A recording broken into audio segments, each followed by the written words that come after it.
My name is Amit Soni and I will take your the portion of the history of the Madhya Pradesh, है ना? Of more than 9 years of और UGC net qualified हूँ, तो आप लोगों को बहुत अच्छे से पढ़ाऊंगा, है ना? अब देखो, सबसे पहले अपन बात करें असिस्टेंट प्रोफेसर के इस एग्जाम से रिलेटेड। देखो, ओके, पहला पेपर एमपी का है, जैसे आपको पता है, तो मैं आपकी सबसे पहले तो एमपी की हिस्ट्री का पोर्शन लूंगा, पहला। दूसरा, मैं आपका पोर्शन लूंगा कल्चर वाला, ठीक है। I will cover each and every topics of the culture as well as the history. जितना मैं आपको करवाऊंगा उतना आपको करना है, आपको पढ़ना है, उससे रिलेटेड एग्जाम्स में क्वेश्चन आएंगे। मैं आपको हिंदी और इंग्लिश दोनों मीडियम में पढ़ाऊंगा, भले ही आपका क्या हो, एक प्रकार से बोलते हैं, हमारा लैंग्वेज है वो नहीं रहेगा, हिंदी इंग्लिश दोनों में समझाऊंगा, नोट्स भी बनवा दूंगा, ठीक है। देखो, सबसे पहले हमारे हिस्ट्री का एक टॉपिक आता है, तो वो टॉपिक कौन सा आता है, जैसे हम बोलते हैं, जैसे ही हम हिस्ट्री ओपन करते हैं तो सबसे पहला टॉपिक आता है, जैसे pre historic era, proto historic era, है ना, इस पर हम बोलते हैं। अब आते हैं जिसमें से आप लोग, कई लोग हो गए जो, अच्छा ये बताओ कितने लोग इंग्लिश मीडियम के और कितने लोग हिंदी मीडियम के हैं? सिर्फ हिंदी, हिंदी, हिंदी, इंग्लिश, तो दो इंग्लिश, दो हिंदी। ओके, मेरे लिए बहुत अच्छा है ना, दोनों बराबर के हो गए, है ना। चलो, ठीक है, बात करें।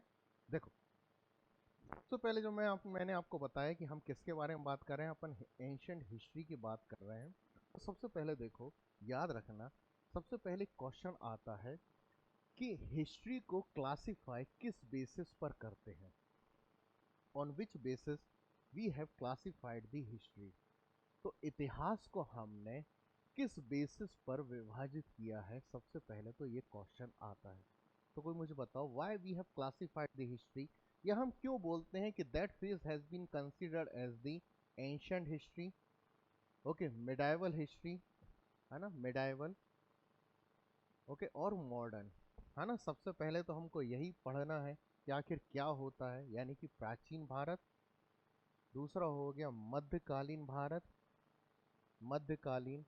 और तीसरा हम बोलते हैं कौन सा, आधुनिक भारत। जैसे अपन हिस्ट्री को पढ़ते हैं, वैसी सेम हमको एमपी की हिस्ट्री भी इसी फॉर्मेट में पढ़नी है। लेकिन क्वेश्चन अराइज होता है कि हमने किस बेसिस पर क्लासिफाई किया, तो किस बेसिस पर किया। कब हम बोलते हैं कि भाई ये प्राचीन भारत है, ओके, कब हम बोलते हैं कि मध्यकालीन भारत, कब हम बोलेंगे आधुनिक भारत है, कौन बताएगा? कभी तो देखा होगा ना कि हमने पढ़ करके आए हैं, और आप तो अभी प्रोफेसर वाले हो, तो कौन सा बेसिस होता है?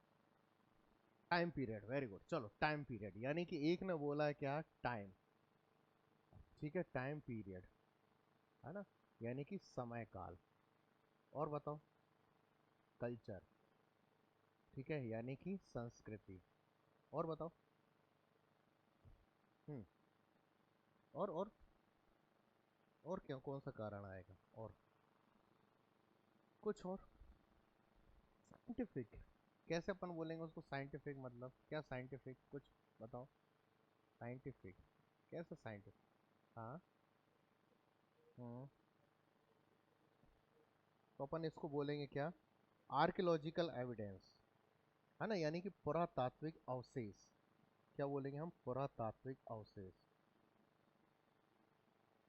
अवशेष, ठीक है ना। और कुछ, और कुछ सोचो, क्यों हम ऐसा बोलते हैं यार कि ये प्राचीन भारत हो गया, मध्यकालीन भारत। अब मैं एक एक पर आता हूँ। देखो, सबसे पहले याद रखना, हाँ, वो कुछ बोल रहे हो, बोलो। बुक्स, मॉन्यूमेंट्स, यानी कि इस हो गए क्या, स्मारक वगैरह, स्मारक, मॉन्यूमेंट्स, ठीक है। चलो, ध्यान से सुनो, ओके। अब मैं आपको एक शब्द बता रहा हूँ, उस पर याद रखना। देखो, we have classified history on the basis of culture, civilisation, okay, फिर हो जाएगा रिलीजन, यानी कि हमने इतिहास को संस्कृति, ओके, सभ्यता, और हमने धर्म के आधार पर विभाजित किया है, ठीक है, याद रखना। ये तीन में से मेजर बेसिस है। अब जैसे आप लोगों ने, जैसे अभी आपने एक बात कही थी कि समय काल। अब देखो समय काल थोड़ा सा अपन देख, जैसे आप लोगों ने सुना होगा बाबर का एक फेमस युद्ध हुआ था, पानीपत का युद्ध। कब हुआ था? 21 अप्रैल 1526 में, सुना होगा, है ना? ये किसके बीच में हुआ था? ये होता है बाबर और इब्राहिम लोदी के बीच में, है ना? सुना होगा, ठीक है। उसके बाद आप लोगों ने एक और चीज बात सुनी होगी कि 1498 में वास्को डेगामा आ गया था भारत में। वास्को डेगामा कौन था? ये पुर्तगाली यात्री था, है ना? पोर्तुगीज ट्रेवलर था। अब आप देखोगे कि ये हम पढ़ते हैं कब? मॉडर्न हिस्ट्री में। और ये हम पढ़ते हैं कब? मेडाइवल हिस्ट्री में। तो मतलब देखो, बाबर बाद में आया है, यूरोपियन पहले आ गए हैं। तो इसलिए याद रखना, कभी भी टाइम पीरियड तो हमको बोलना नहीं है। ठीक? क्यों? देखो, ये हम कहाँ पढ़ रहे हैं? मॉडर्न हिस्ट्री में पढ़ रहे हैं क्या? नहीं, वो देखो ये मेडाइवल हिस्ट्री चल रही है। ओके, 1526 में बाबर आ रहा है। तो मतलब ये क्या हो गया? ये पहले आ गए हैं, ये बहुत बाद में आए, और हम ये कब पढ़ते हैं? मेडाइवल हिस्ट्री में पढ़ते हैं। अब देखो दूसरा कारण जो मैंने आपको बताया, क्या? कि we have classified the history on the basis of, okay, culture, सभ्यता, ओके, धर्म। देखो, जब भी अपन एंशंट हिस्ट्री पढ़ते हैं, प्राचीन भारत हम पढ़ते हैं, तो याद रखना एंशंट हिस्ट्री स्टार्ट होती है beginning of the human civilisation. Okay, beginning of human civilisation, यानी कि मानव सभ्यता की शुरुआत यहीं से होती है। ओके, किससे हो रही? मानव सभ्यता। मतलब ये जो हम स्टोन एज पढ़ते हैं, ओके, हम ये पाषाण युग पढ़ते हैं, ये हम क्यों पढ़ते हैं? क्योंकि यहाँ से मानव की शुरुआत हो रही है, किसमें? ह्यूमंस में। इसलिए ये फेज कहाँ से आता है? जो हमने सिविलाइजेशन कहा है, कहाँ से आता है ये फेज? ये फेज आता है किससे? एंशियंट हिस्ट्री से। इसीलिए हमारी एमपी की हिस्ट्री का सबसे पहला टॉपिक जो उन्होंने डाल करके रखा है, प्रागैतिहासिक, आद ऐतिहासिक, ऐतिहासिक, इन कालों को डाला कि नहीं उसने? हिस्टोरिक, प्रोटो हिस्टोरिक, है ना? हिस्टोरिक क्यों डाला? क्योंकि यहाँ से किसकी शुरुआत हो रही है? ओके, एंशियंट हिस्ट्री की, यानी beginning of the human civilisation. अब देखो, दूसरा मैंने आपको टॉपिक बताया था क्या? कि यहाँ से सबसे पहले हमारा कल्चर, हमारा रिलीजन। देखो, जब भी अपन एंशियंट हिस्ट्री पढ़ते हैं, तो सबसे पहली सिविलाइजेशन आपने इंडस वैली सिविलाइजेशन सुना है। यहीं से हमारा कल्चर स्टार्ट होता है, ठीक है? मानव सभ्यता की शुरुआत हुई, यानी कि सिंधु घाटी सभ्यता। यहीं पर सबसे प्राचीन धर्म हमारा वेद, या वर्ल्ड का सबसे रिटन लिटरेचर ऋग्वेदा, सामवेद, यजुर्वेद, ये सब हम पढ़ते हैं। ये सब किस फेज में हम पढ़ रहे हैं? किस में पढ़ रहे हैं हम? ये प्राचीन भारत में हम पढ़ रहे हैं। इसी के बाद आप पढ़ते हो क्या? ओके, दूसरा हमारे यहाँ पर बौद्ध रिलीजन। ओके, बौद्ध रिलीजन के बाद आ जाता है आपका, ओके, सनात, जो कौन सा हो जाएगा? इसके बाद आ जाएगा आपका जैनिज्म। जैनिज्म, ओके, शाक्त, शाक्त मतलब शक्ति की पूजा करना। ओके, वैष्णविज्म, यानी कि हम विष्णु भगवान, है ना? ये सब हम किस में पढ़ रहे हैं? ओके, ये हम पढ़ रहे हैं किस में? एंशियंट हिस्ट्री में। ओके, मेडाइवल हिस्ट्री की शुरुआत तब होती है जब भारत में एक रिलीजन आता है, वो आ गया क्या? इस्लाम। इस्लाम के आने से भारत में एक नई कम्युनिटी आई, इस्लामिक या मुसलमान। भारत में एक नया एडमिनिस्ट्रेशन चालू हुआ, जो होता है किसके बेसिस पर? कुरान के बेसिस पर, शरीयत के बेसिस पर चालू हो जाता है। ये हम किसमें पढ़ते हैं? ये पूरा फेज किस में आता है? मिडाइवल हिस्ट्री में आता है। इसलिए जब हम एमपी की हिस्ट्री पढ़ेंगे, तो उस हिस्ट्री में हम पूरा इस्लामिक डायनेस्टीज हम पढ़ेंगे। क्यों? क्योंकि यहाँ पर कौन सा नया कल्चर आ रहा, कौन सा नया रिलीजन आ रहा है? मुसलमान इस्लामिक रिलीजन। आपने सुना होगा मोहम्मद पैगंबर साहब इस्लाम धर्म के प्रवर्तक हैं, founder of the Islamic religion, है ना? इतनी बात क्लियर हो गई। तो हम किसमें पढ़ रहे हैं? पूरा मध्यकालीन भारत। वैसे ही जब हम मॉडर्न हिस्ट्री पढ़ेंगे, तो मॉडर्न हिस्ट्री की शुरुआत कहाँ से होगी? मॉडर्न हिस्ट्री की शुरुआत तब होगी जब हमारे यहाँ पर ओके, यूरोपियंस का एडमिनिस्ट्रेशन चालू होता है, और जब यूरोपियंस भारत में आ जाते हैं और ये अपने साथ एक नया रिलीजन लेकर के आते हैं, वो हो गया कौन सा? क्रिश्चियनिटी। तो क्रिश्चियनिटी जब भारत में आती है, तो आने से जो नया, ओके, कम्युनिटी, नए लोग, नया एडमिनिस्ट्रेशन, क्योंकि यूरोपियन एडमिनिस्ट्रेशन अपने साथ लेकर के आ रहे हैं, भारत को मॉडर्न बनाने की कोशिश करते हैं, वो हम किसमें पढ़ते हैं? मॉडर्न हिस्ट्री में। इतनी बात क्लियर हो गई? किस बेसिस पर क्लासिफाई किया आप तो नहीं भूलोगे? याद रखना, we have classified history on the basis of civilisation, यानी कि सभ्यता, संस्कृति। दूसरा याद रखना, एक और धर्म के आधार पर। ओके, कोई टाइम पीरियड नहीं है, जब भी टाइम पीरियड यदि बोल दिए ना तो फिर आपको फंसा देगा वो। अरे यार ये बताओ यार, आप तो बाबर हम मध्यकालीन में पढ़ते हैं, मिडाइवल हिस्ट्री में, और आप तो ये यूरोपियन जब चालू करते हैं तो भैया मॉडर्न हिस्ट्री बोलते हो आप। ऐसा क्यों? तो इस बेसिस पर क्लासिफाई किया गया। इतनी बात क्लियर हो गई? अब अपन देखो सबसे पहले अपनी हिस्ट्री का जो टॉपिक हमारे यहाँ पर लिखा हुआ है, वो है कौन सा? Pre historic era, okay, proto historic era, proto historic era, और फिर हो गया हिस्टोरिक एरा, हिस्टोरिक एरा। ठीक है, देखो, यानी कि हम उसको बोलते हैं क्या? प्रागैतिहासिक, प्रागैतिहासिक। फिर हो जाएगा कौन सा? आद ऐतिहासिक, आद ऐतिहासिक, और फिर हो जाएगा कौन सा? ऐतिहासिक। ठीक है ना? यही लिखा हुआ हमको, है ना? यही हिस्ट्री की शुरुआत यहां से हो रही है ना? अब ध्यान से सुनो, देखो, सबसे पहले समझना कि आखिर इसको हम ऐसा कहते क्यों हैं, क्यों? देखो, हिस्ट्री का वो पहले का एरा, ओके, मतलब देखो इसका नाम मतलब समझो, हिस्ट्री से पहला यानी कि प्री हिस्ट्री। हिस्ट्री का वो एरा जिसमें ह्यूमंस के हमें एविडेंस सिर्फ और सिर्फ आर्कियोलॉजिकल मिले हैं। कौन से मिले हमको एविडेंस? सिर्फ और सिर्फ आर्कियोलॉजिकल, यानी कि हमको सिर्फ और सिर्फ पुरातात्विक अवशेष मिले हैं। क्या मिले हैं? पुरातात्विक अवशेष मिले हैं। हमें हमें और दूसरी जानकारी नहीं मिली है। मतलब यहाँ के जो लोग थे, वो लोग, ओके, क्या थे? अनपढ़ थे, इलिटरेट थे, अनपढ़ थे, इलिटरेट थे। ठीक है, और कहाँ रहते थे ये लोग? रहते थे कहाँ पर? गुफाओं में, है ना? केव्स वगैरह में रहते थे, स्कार्पमेंट में रहते थे, यानी कि नदियों की कंदराओं में रहते थे। यहाँ सर ये शुरुआत होती है किसकी? हिस्ट्री की। तो ये कौन सा हम क्यों बोल रहे हैं? क्योंकि यदि ये लोग पढ़े लिखे होते तो हमके इनके लिटरेचर मिलते, हमें लिटरेचर नहीं मिले। तो ये जितना भी हम पढ़ेंगे, ये एरा एमपी के लिए एग्जाम में सबसे ज़्यादा आता है, चाहे हम असिस्टेंट प्रोफेसर की एग्ज़ाम दे दें, चाहे हम पीएससी का एग्ज़ाम दें, ओके, यानी कि स्टेट सर्विसेज का, उसमें आएंगे। इसमें हम वो साइट्स पढ़ेंगे जो साइट्स हमारे यहाँ की यूनेस्को की वर्ल्ड हेरिटेज साइट्स में है, जैसे कि भीमबेटका एक साइट है।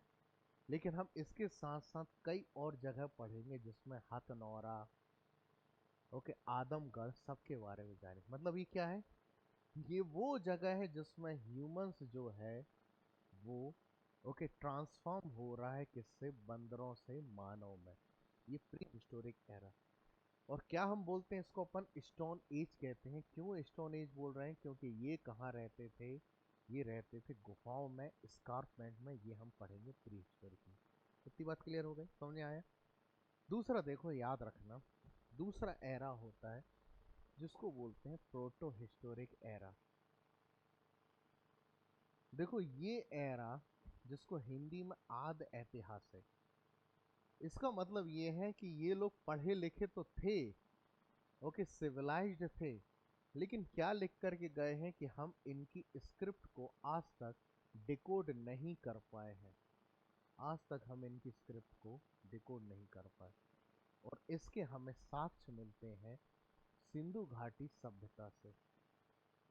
ओके, याद रखना, एमपी में हमें इसके एविडेंस नहीं मिलेंगे।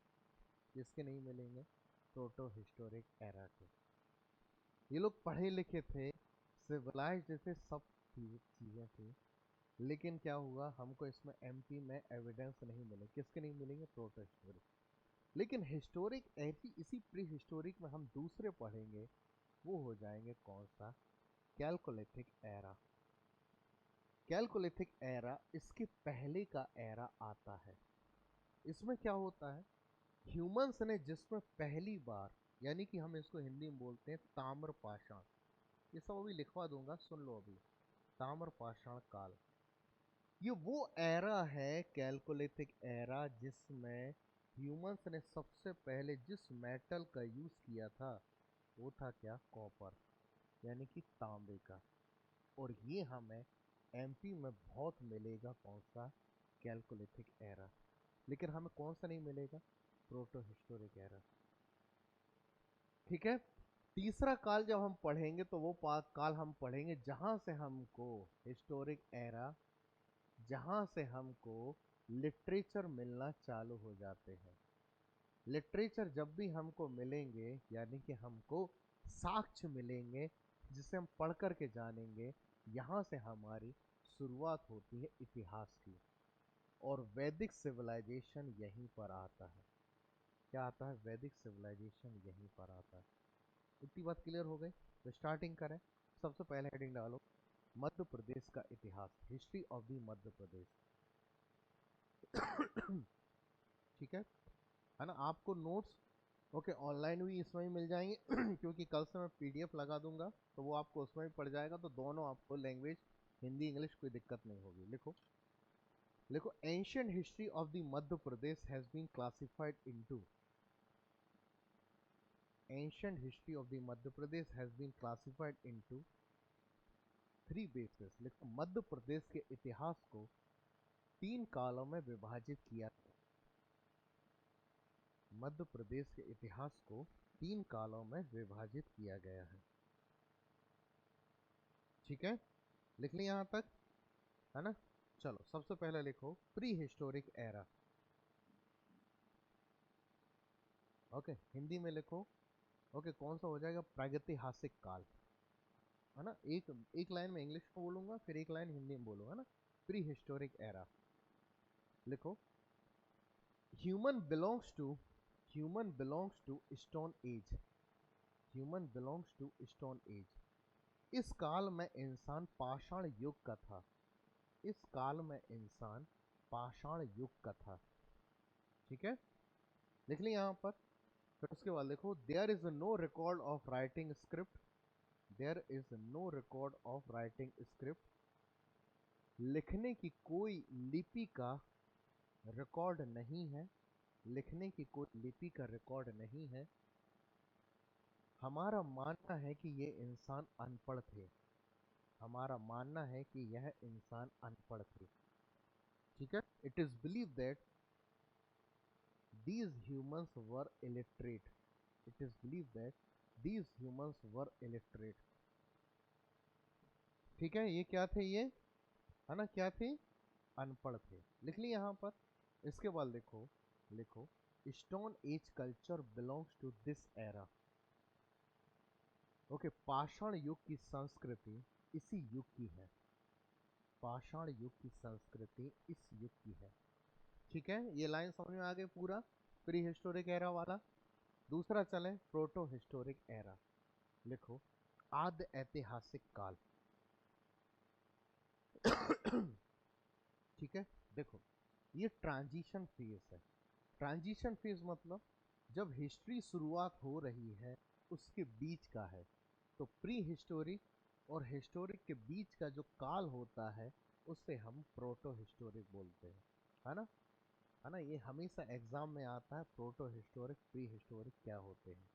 याद रखना, ये पढ़े लिखे तो थे, सिविलाइज्ड थे, लेकिन हम इनकी लैंग्वेज को डिकोड नहीं कर पाए। कौन सी होती? सिंधु घाटी सभ्यता यही होती है। लिखे अपन, लिखो, humans of this era, humans of this era, okay, were civilised. लिखो, इस काल में मानव सभ्यता इस काल में मानव सभ्यता, ओके, मानव सभ्यता विकसित थी। ओके, लिख लिया यहां पर, देखो, स्क्रिप्ट वर डेवलप्ड, लिखो, लिपि विकसित हुई, स्क्रिप्ट वर डेवलप, लिपि विकसित हुई, but we could not able to decode their script.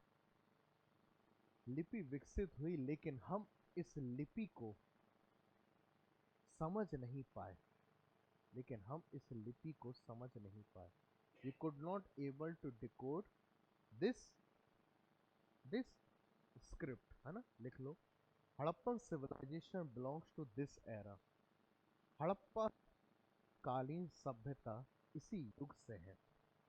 Harappa कालीन सभ्यता इस युग से है। ठीक है, तो कौन सा युग हो गया ये, कौन सा हो गया, प्रोटो हिस्टोरिक एरा। अब लिखो नेक्स्ट हिस्टोरिक एरा, नेक्स्ट लिखो हिस्टोरिक एरा। ठीक है, लिखो, क्या हो जाता है, यह इतिहास का वह युग है जिसमें हमें लिखित दस्तावेज मिले हैं। यानी कि यहां से शुरुआत हो रही किसकी, हिस्ट्री की। और कौन सी सभ्यता आएगी, वैदिक सभ्यता। लिखो,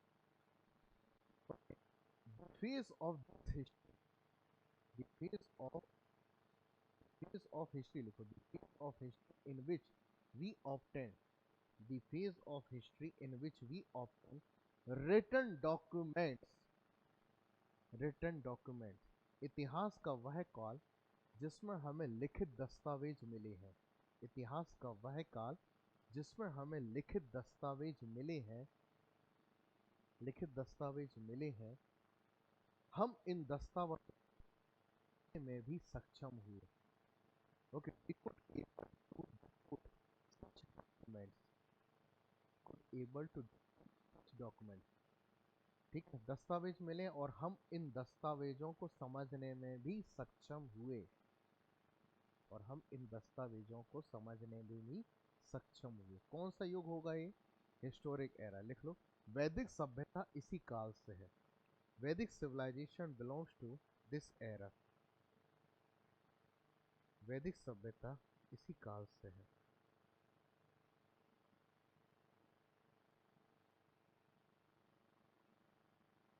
ठीक है, लिख ली यहां पर, आगे बढ़े। अब आते हैं कौन सा, स्टोन एज कल्चर। सबसे पहला जो हमारा टॉपिक आएगा वो आ जाएगा कौन सा, पाषाण युग सभ्यता, स्टोन एज कल्चर। देखो क्यों ऐसा है, क्योंकि इस समय इंसान जो है वो बंदर से ट्रांसफॉर्म हो रहा है, और वो रहता था कहाँ पर, नदियों के किनारे, इसलिए हम इसको स्टोन एज कल्चर कहते हैं। तो स्टोन एज कल्चर यानी कि पाषाण युग सभ्यता है। क्या बोलेंगे अपन इसको, पाषाण युग सभ्यता, स्टोन एज, है ना, पाषाण युग की सभ्यता है। देखो, सबसे पहले याद रखना, इसको अपन क्लासिफाई करते हैं किसमें। सबसे पहला आ जाता है पैलियोलिथिक एरा, पैलियोलिथिक, पैलियोलिथिक। दूसरा आ जाएगा मीजोलिथिक, मीजोलिथिक।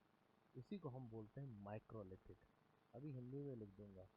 फिर आ जाएगा कौन सा, ओके, न्यूलिथिक। और इसी को हम एक और एरा कहेंगे कैलकोलिथिक, कैलकुलेटिव।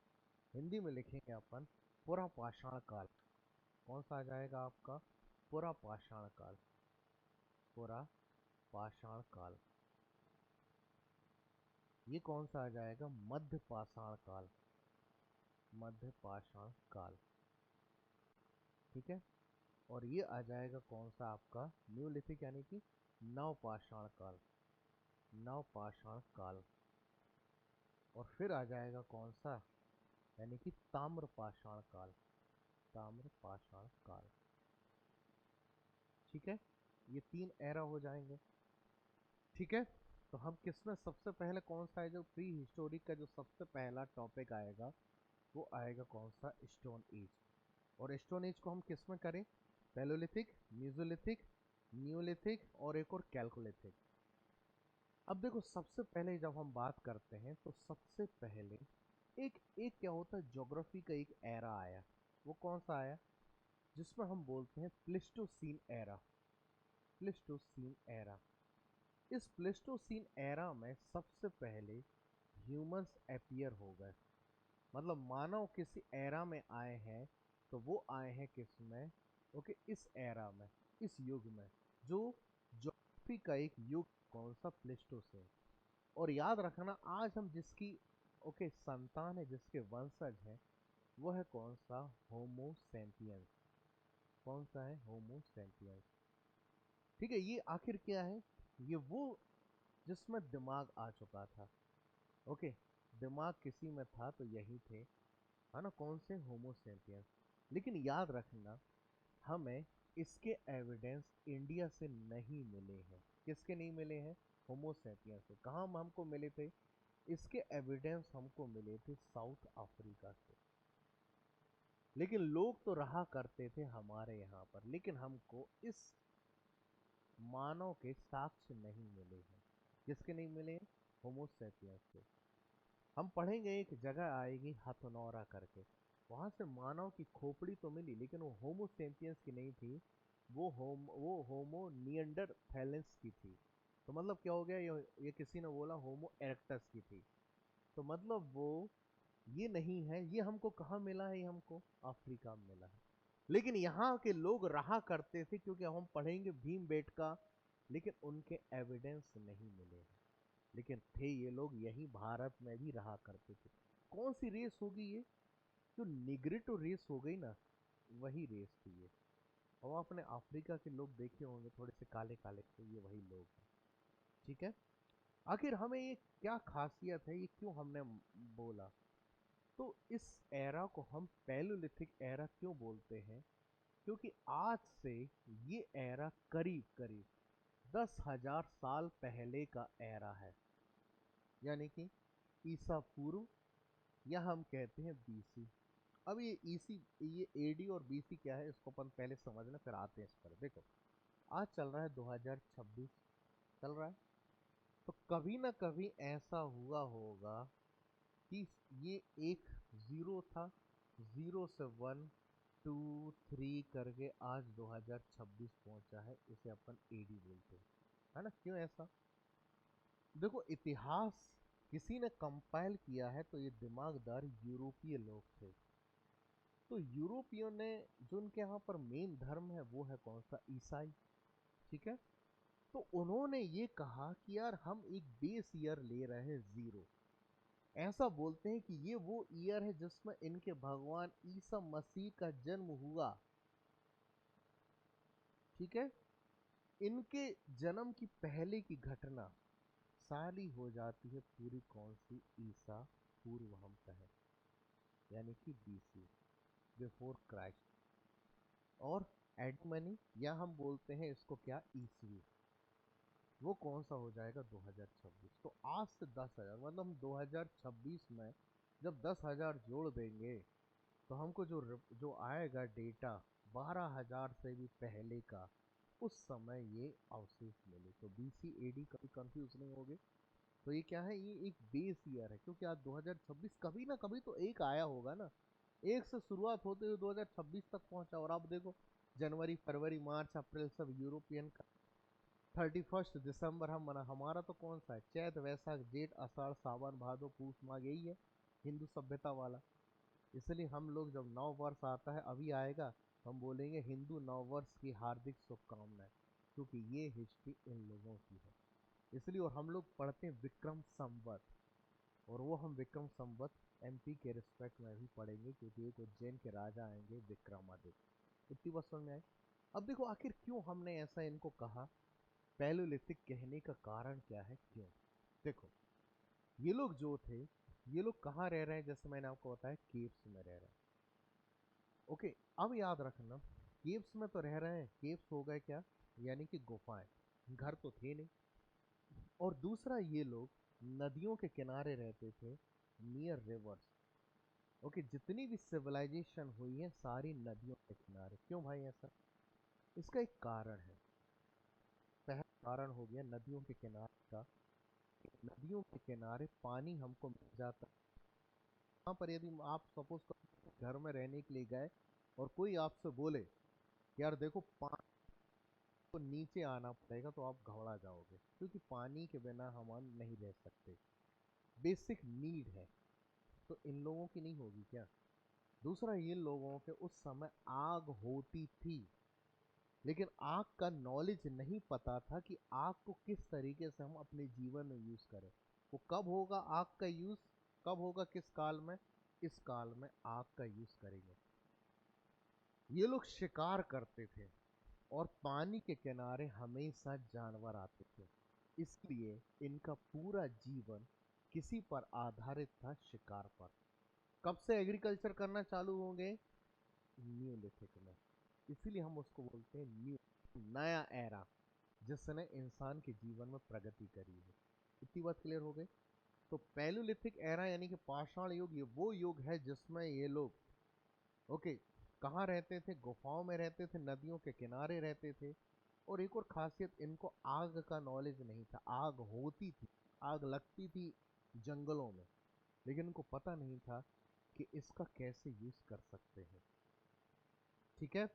और ये लोग शिकार करते, देखो क्या है, शिकार करने की भी खासियत है। क्या खासियत है? जैसे हम किसी जानवर को मार रहे हैं, तो इन्होंने उठाया पत्थर, और पत्थर से उठा करके फेंक करके मारे। तो वो बड़ा वाला पत्थर का साइज होता था, छोटा नहीं। इसीलिए हम इसको क्या बोलते हैं? पैलोलिथिक एरा कहते हैं। तो लिखे अपन इसके बारे में। तो सबसे पहले डालो पाषाण युग की संस्कृति, पहले हेडिंग डालो। ओके, है ना? स्टोन एज कल्चर लिखो। Humans first appeared,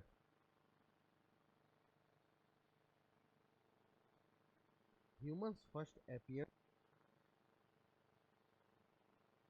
okay, in the Pleistocene era of the geographical as.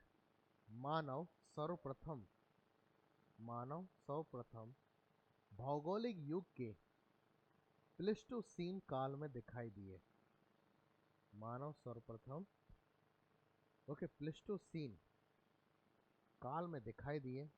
और मैंने आपको क्या बताया, होमो सैपियंस हमको कहाँ मिले? साउथ अफ्रीका में। लिखो, लिखो, Homo sapiens first appeared in the Africa. लिखो, होमो सैपियंस सबसे पहले अफ्रीका में दिखाई दिए। होमो सैपियंस सबसे पहले अफ्रीका में दिखाई दिए। ओके, लिखो, लिख लिया यहां पर। दुर्भाग्य से इस काल के, दुर्भाग्य से इस काल के, ओके, इस काल के इंसानों के जीवाश्म, दुर्भाग्य से इस काल के इंसानों के जीवांश नहीं मिले हैं।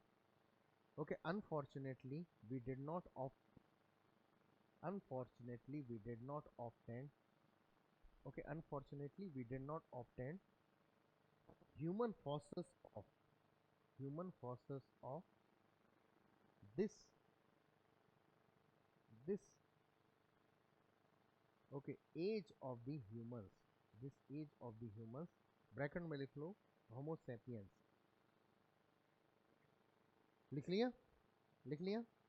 But, but stone tools has been obtained from different places of the India, but stone tools obtained from different places of the India, लेकिन भारत के अलग अलग हिस्सों में, लेकिन भारत के अलग अलग हिस्सों में, ओके, पत्थर के औजार मिले हैं, पत्थर के औजार मिले हैं। अब इसको क्लासिफाई कर लो। ओके, क्लासिफाई कैसे करोगे? तो पहला लिख लो पैलोलिथिक, पुरापाषाण काल। तो ये लगभग कितना हो जाएगा? 10,000 BC। ओके, 10,000 ईसा पूर्व लिख लेना, ईसा पूर्व यानी कि बीसी लिख लेना, है ना? 10,000, ओके, बीसी। दूसरा लिख लो मध्यकालीन। तो मध्यकालीन क्या हो जाएगा? लगभग हो जाएगा 8,000 टू 6,000 बीसी। ये सब लगभग है ना, अप्रोक्सीमेट है ये। न्यूलिथिक कितना हो जाएगा? Neolithic 6,000 to 1,000, 6,000 to 1,000। ये सब अप्रोक्सीमेट डाल देना। 6000 BC टू 1000 BC। और इसका आ जाएगा कैलकुलेथिक। कैलकुलेथिक लिख लो लगभग 3000 to 2000 BC।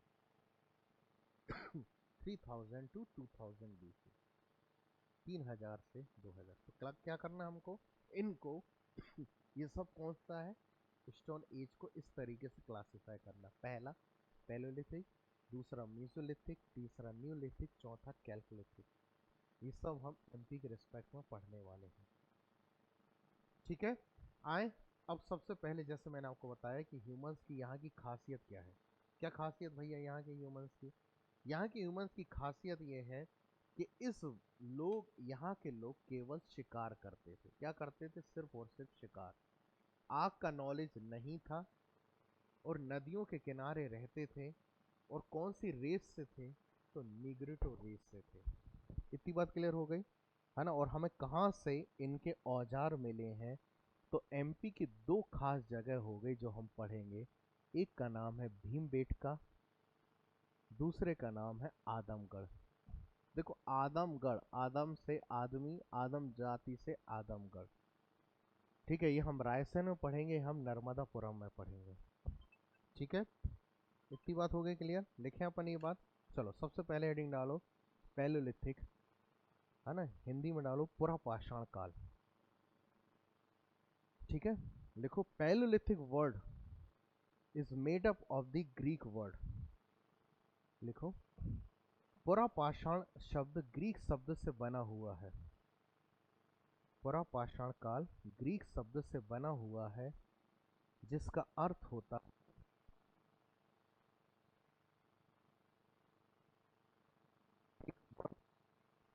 Greek word means.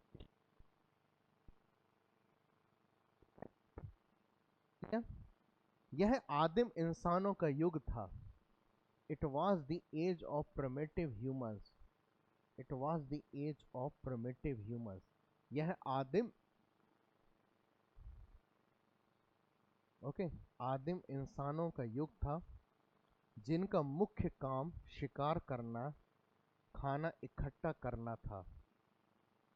Okay, it was the age of primitive humans whose main occupations were hunting, whose main occupations were hunting, food gathering,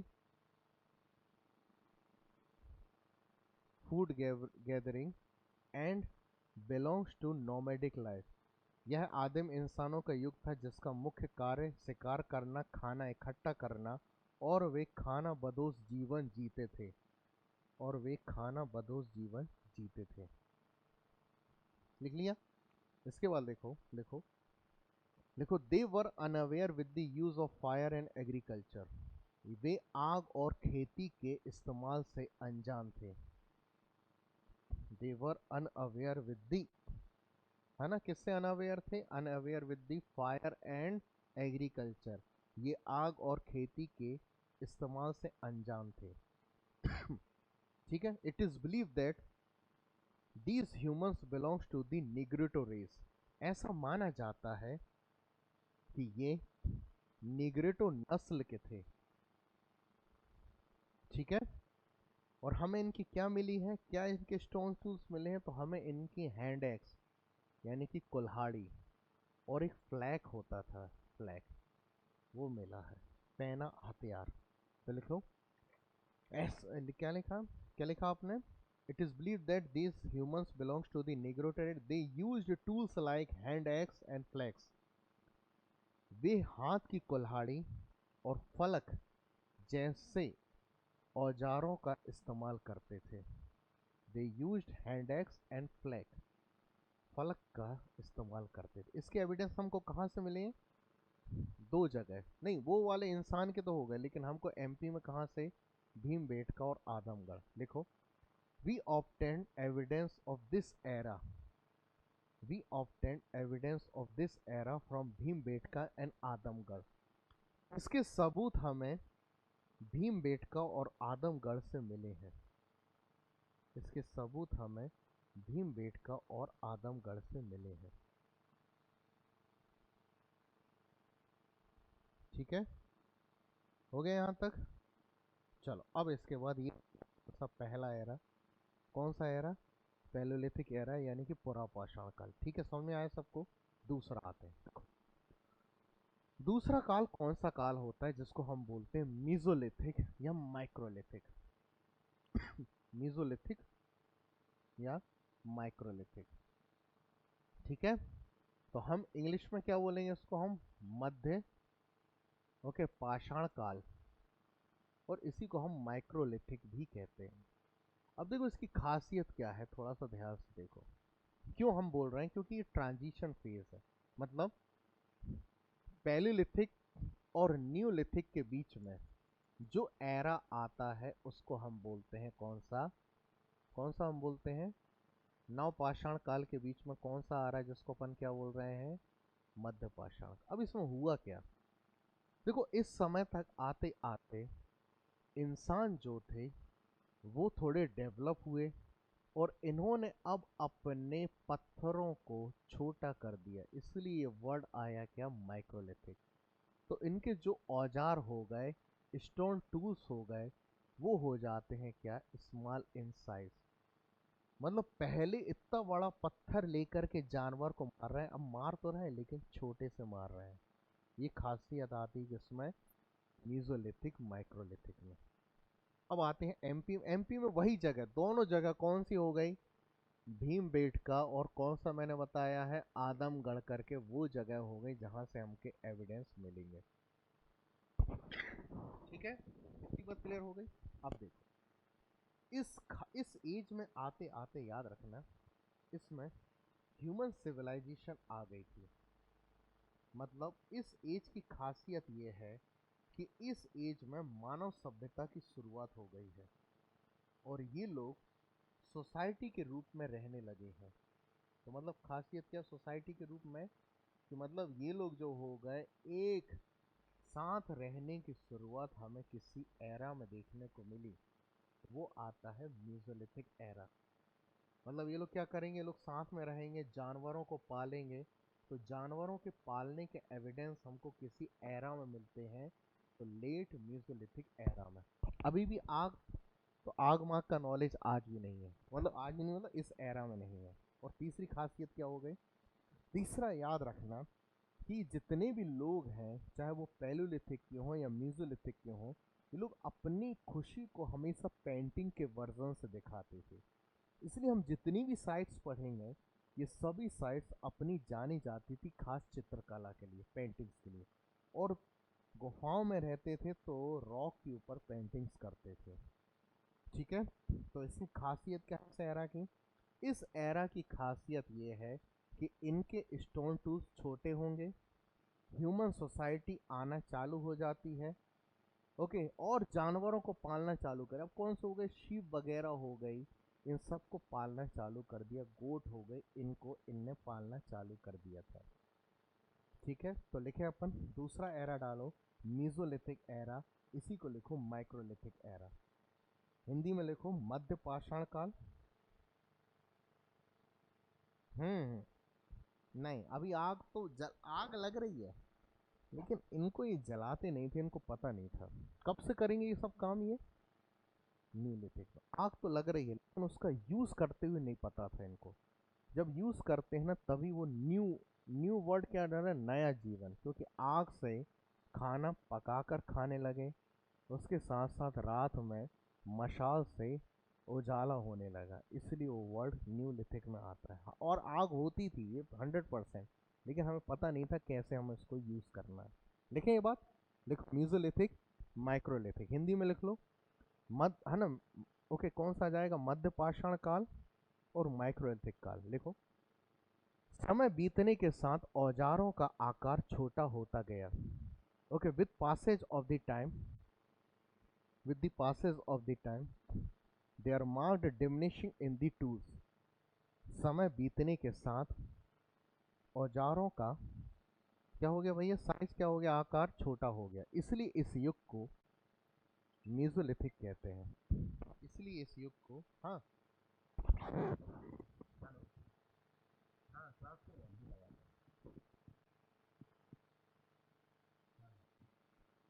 इसलिए इस युग को क्या कहते हैं, क्या कहते हैं भैया, मीजोलिथिक। खास, हाँ with the passage of time they are diminishing in the size of the tools. They are in the size of the tools. ठीक है, अब इसमें लिख लो, इसी में लिखो, है ना। नेक्स्ट लिखो, social life developed in this period. देखो, इस काल में सामाजिक जीवन विकसित हुआ। इस काल में सामाजिक जीवन विकसित हुआ, है ना, सामाजिक जीवन विकसित हुआ, क्योंकि हमें इस काल से संबंधित कई paintings milli.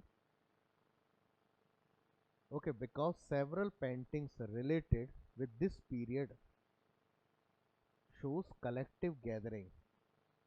Okay, because several paintings related with this period shows collective gathering and animal hunting. Collective gathering and animal hunting, क्योंकि इस काल से संबंधित कई पेंटिंग्स सामूहिक सभा, क्योंकि इस काल से संबंधित कई चित्रकला सामूहिक सभा और जानवरों के शिकार को दिखाती है। जानवरों के शिकार को दिखाती है। इतनी बात क्लियर हो गई, है ना। और अब ये किसको पालने लगे हैं, कौन के हैं पालने लगे, कौन से दो जानवरों के एविडेंस मिले, भेड़ और बकरी। लिखो, लिखो, evidence of association of sheep and goat. Evidence of association of sheep and goat, okay, mesolithic obtained. लिखो, भेड़ और बकरी के, भेड़ और बकरी के पालने के संबंध, पालने के सबूत लिखो। भेड़ और बकरी के पालने के सबूत इस काल से मिले हैं, इस काल से मिले हैं। ठीक है, अब देखो, अब ध्यान से सुनना। देखो, एमपी में इसके एविडेंस कहाँ कहाँ से मिले, तो देखो, जो अपन पढ़ेंगे तो इसके एविडेंस हमें रिवर से मिले। ठीक है, थोड़ा सा अपन ने रफली डायग्राम बनाया।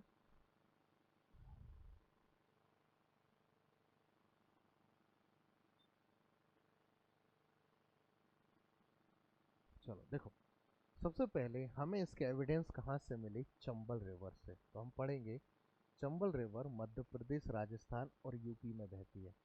तो चंबल वैली और उसकी ट्रिब्यूटरी से हमें इसके एविडेंस मिले हैं। मतलब कौन से, ओके, जितनी भी ये नदियां हैं इन किनारे ही लोग मिलेंगे, जो हम साइट्स पढ़ेंगे। पहली होगी कौन सी, चंबल रिवर। दूसरा हम पढ़ते हैं, दूसरी रिवर हो गई, तो वो हो गई कौन सी, बेतवा रिवर। तो दूसरा हम पढ़ेंगे कौन सी, बेतवा रिवर। बेतवा भी कहाँ से निकलती है हमारी, ओके, रायसेन। ओके, हाँ, तो यहाँ हम बना दे रहे हैं, ये निकल गई। और इस तरीके से थोड़ा सा और इधर जाए, ये, और इस तरीके से ये मध्य प्रदेश और यूपी की बॉर्डर मिला करके ये भी किससे मिल जाती, यमुना से। तो यहाँ पर सब कौन सी रिवर बह रही, यमुना। तीसरा हमें मिलेगा कौन सा, अमरकंटक से निकली कौन सी रिवर, नर्मदा। तो नर्मदा के किनारे हमको किसके एविडेंस मिलेंगे, किसके मिलेंगे हमको, ओके, इस समय के एज के लोगों के। तो पहला हो गया कौन सा, चंबल। दूसरा हो गया कौन सा, बेतवा। तीसरा नर्मदा। चौथा हम एक और देखेंगे तो सोन वैली हो जाएगा। यहीं से एक और रिवर निकलती है अमरकंटक से, जिसका नाम है सोन, और वो मध्य प्रदेश, ओके, उत्तर प्रदेश और बिहार तक बहती है। तो इन नदियों के किनारे हमें इनके एविडेंस मिलेंगे। ठीक है ना। तो लिख लें अपन, लिखो, हमें हमें इस मानव युग के साक्ष्य चंबल, बेतवा, नर्मदा, चंबल, बेतवा, नर्मदा, और एक और क्या बोला मैंने, सोन, हाँ, सोन आदि नदी किनारे मिलते हैं। ठीक है, अब देखो सुनो, चंबल रिवर के किनारे जिन्होंने खोज करी वो थे वीएस वाकड़कर साहब। इसलिए हमें जितनी भी साइट्स मिलेंगी तो उसमें नाम आएगा कौन सा, वीएस वाकड़कर साहब। ठीक है, जैसे भीमबेटका आपने पढ़ा। दूसरा, बेतवा वैली, बेतवा वैली का लिख लो, सिंह और खत्री। तो पहले मैंने क्या बताया, चंबल वैली की जब भी देखोगे तो कौन सा आ जाएगा, है ना, विष्णु वाकड़कर साहब। दूसरा मैंने क्या बोला, बेतवा का सिंह एंड खत्री। तीसरा सोन वैली को लिखोगे तो निसार अहमद लिखना। निसार अहमद। चौथा सोनार वैली। सोनार एक नदी है, ट्रिब्यूटरी है केन की। तो सोनार वैली के एविडेंस या सोनार रिवर को किसी ने खोजा है तो आर बी जोशी ने, R.B. जोशी। यहां से क्वेश्चंस आते हैं। तो चंबल वैली के किनारे खोजने वाले हो गए कौन? BS वाकड़कर साहब। बेतवा के किनारे वाले खोज हो गए कौन से? हो गए सिंह और खत्री। और फिर मैंने बताया सोन वैली के हो गए कौन से? निसार अहमद। वहीं अब अपन जब पढ़ेंगे ना तो HD सांकलिया का नाम सुनोगे। HD सांकलिया हमको नर्मदा वैली मिलेंगे, तो लिख लो HD सांकलिया कहाँ पर आ जाएंगे? नर्मदा वैली में। ठीक है, हो गए फ्री। इसके आगे का अपन नेक्स्ट क्लास में पढ़ें। समझ में आया सब? ऐसे अब एक एक साइट्स आएंगी, सबके बारे में हम पढ़ेंगे, सब जानेंगे। ठीक है ना? चलो थैंक यू, फिर मिलते हैं, आगे की बात करें।